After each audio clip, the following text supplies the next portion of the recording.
the PlayStation Vita, one of the most marvelous engineerings from Sony, the first the first PlayStation console made by Mark Cerny.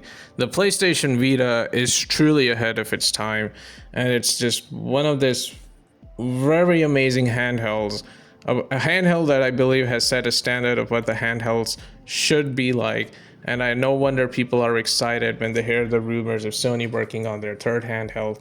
And even more exciting is this box right in front of me that's in such a good condition. And I'm just so happy and excited to finally have a Vita in my collection. So let's open this box. Let's see what's inside this. And as we open the box, we are welcomed with this warm welcome. Welcome to the world of PlayStation. A lot of welcomes in one sentence. And as we open this up, this is what I believe is the power brick. This is not the original power brick for the Vita, because the owner of this device did say that they didn't receive this with the original power brick. But I was able to find one in the secondhand market, so we are good to go. But this is of course, the original charging cable for the Vita. And here is the power brick, which does the job, but it feels cheap and lightweight. And of course, we have the power cable to connect the power brick with. And let's put that aside. Here we have our AR cards. Sony was pushing the AR technology, or at least they were testing the waters with it back in the day. I have made a video on Eye of Judgment, which is this amazing card game on the PS3, so you can go check it out.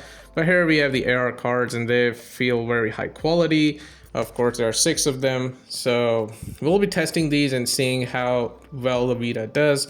It does have a good small AR games library, so I am eager to try these AR games and see how they do it, or how did they do, sorry. So let's put this aside. Let's, open this up, and we have more manuals. And I know people used to just diss manuals, but we live in an era where everything just feels less exciting. So it feels kind of good to have these manuals, this paperwork, these screenshots of the product shots, or at least if you buy something late in the life cycle, the mascot art. So it does feel exciting. And here's our Vita. So we're gonna, get this out of the plastic. And we have a second layer of plastic. So let's get it out from the second layer of plastic, and here we go. And wow, I am genuinely impressed how good this looks. In all honesty, I mean, whoever had this really did a good job taking care of this system. I'm just impressed. I'm blown away. And here's the touchpad and the back camera. One of the selling points for the Vita, at least for Sony, and I truly believe, the camera and the touchpad were an interesting part of the system, but I'm just amazed how scratchless this is. This thing just looks like completely brand new. And of course, we have more paperwork and whatnot, so, let me just break the seal and put that aside. And of course, here we have the infamous proprietary storage, Sony's war against piracy, piracy, not privacy. Sony's war against piracy, because the PSP was dying, the sales were dying, the software and trust was dying. But this was not a good solution, unfortunately. It was one of the first steps for the Vita. But anyways, everything is out of the box. Let's boot the system up. Let us see, what do we have? And boy, I feel very excited. And let's peel this off. I really love the effect. Let's do some initial setup and let the magic begin.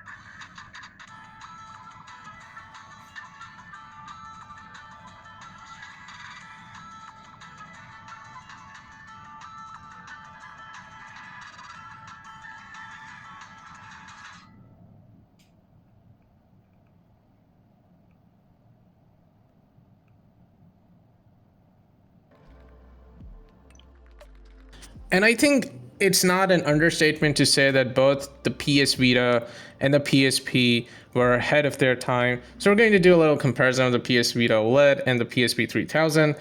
So of course the Vita OLED has a larger screen with 5 inches compared to 4.3 inches. The Vita OLED is much more heavier. And of course the two thumbsticks were the two analog sticks versus the two single thumbstick, the different position of the power button.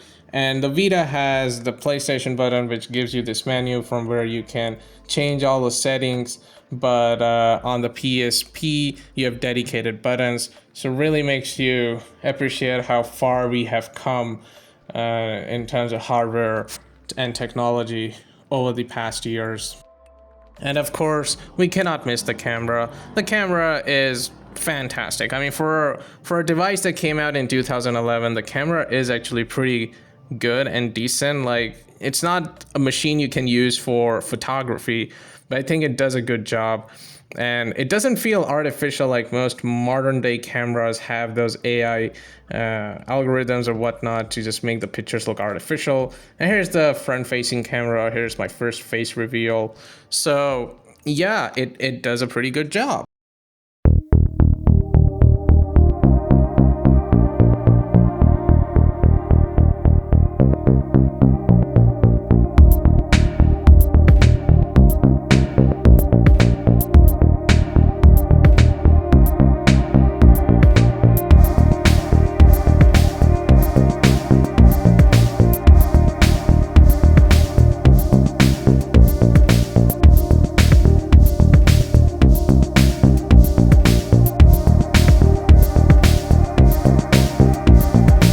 I think in a nutshell, the PS Vita gave you a lot.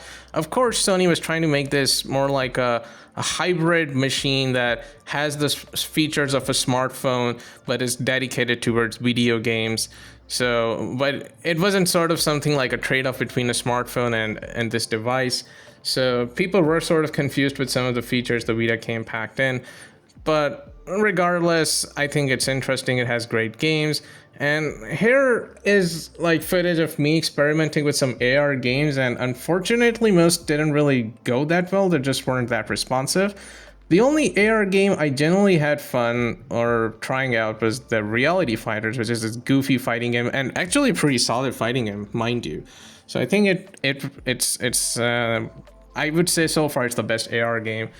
But yeah, I mean, and if you of course hack your Vita, you can also play Android games that are no longer available, but fans have created dedicated ports for the Vita and they feel at home. And I think the Vita has a lot to offer. Like, even in 2024 and beyond, it definitely has a lot to offer. And considering that, yes, it's the perfect system for indie games, I think the AAA games that this system offer are just fantastic, and most are pretty much locked in on the system. Like, yes, Sony Shadow Drop Freedom Wars on PS4 and PS5, but like Kills on Mercenary or we also have Gravity Rush Remastered, but regardless, the Vita has amazing exclusives. It's worth buying. And some console ports ported to Vita with very less compromises. Oh my god, I think that is just really great. It just shows you how much potential this console had if Sony hadn't killed it. And you can't always like be home and switch on your PS3 and play Mortal Kombat 9 to feel nostalgic. The Vita feels really impressive that you can just have it, play Mortal Kombat 9 or Street Fighter Cross Tekken and feel nostalgic. I think it has an amazing library of games to offer, and of course a lot of hidden gems, because there was a decent third-party support for it, mind you. So yeah, I've been actually trying to get this system since 2015, but every time I decided to get it, something bad happened. But the Vita is finally on my shelf. It's finally in my collection. Thank you so much for sticking around, watching the video all the way to the end. I'll be coming with more reviews and unboxing videos, but till then, Radio J37 signing out.